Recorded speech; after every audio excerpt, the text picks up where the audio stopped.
The one sales strategy that you need to master right now to complete more sales than you have ever completed before. Ready?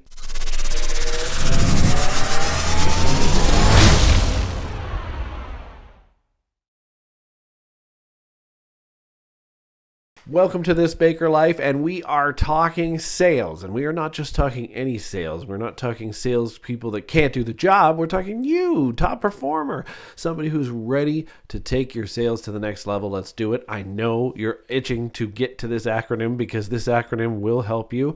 We don't need to spend a ton of time on it. I've done a short on it that kind of summarizes a little bit what this acronym means, and it's WAIT. It actually is WAIT. W-A-I-T. This is one of the best sales tactics I have ever been taught by a sales manager because I use it all the time, and I've been a top sales performer for over 20 years. And here is why. WAIT stands for Y, W, A, I, M, I, pretty obvious, talking. Why am I talking? And you might look at this and you might go, well, does that just mean to stay silent the whole sales process? No.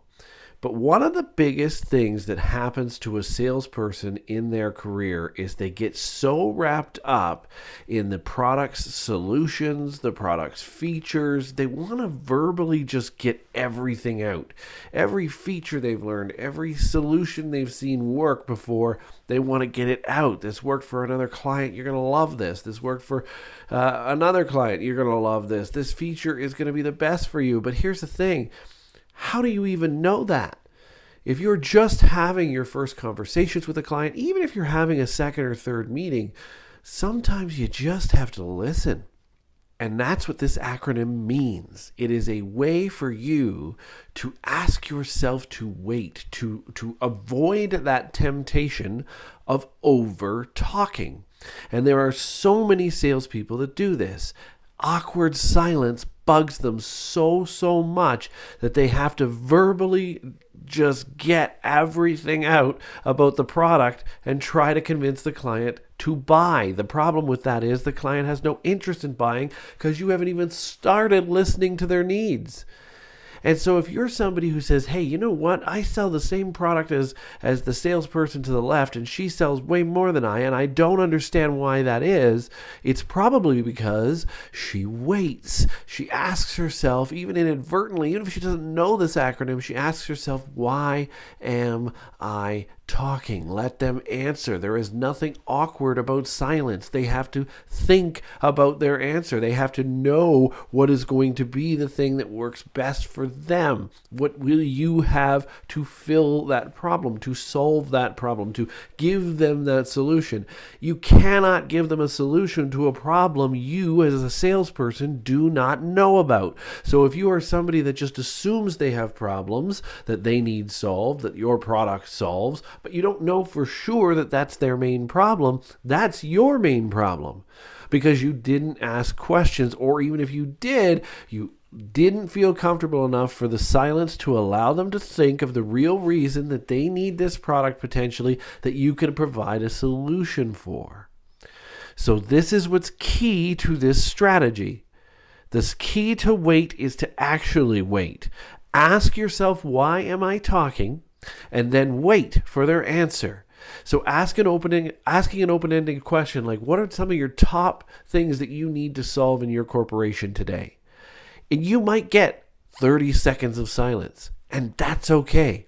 You want them to come up with their absolute best answer, because the thing is, if they feel that that's their greatest need and not just trying to fill your answer time, you're going to actually be able to create a solution that fills their greatest need because they had time to think about it, and you are much more likely to get the sale.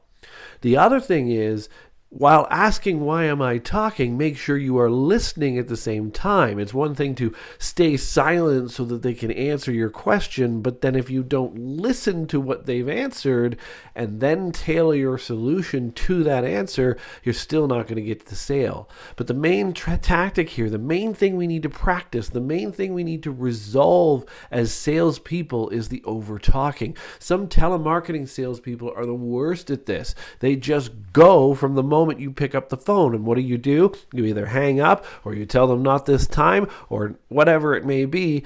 They didn't give you a breath. They didn't give you the chance to answer whether you need the thing or not, or to answer any questions about your current problems that you need to solve. See, sales is all about solving problems they can't solve themselves. If you have a product that does that, you need to know what the problem is in the first place.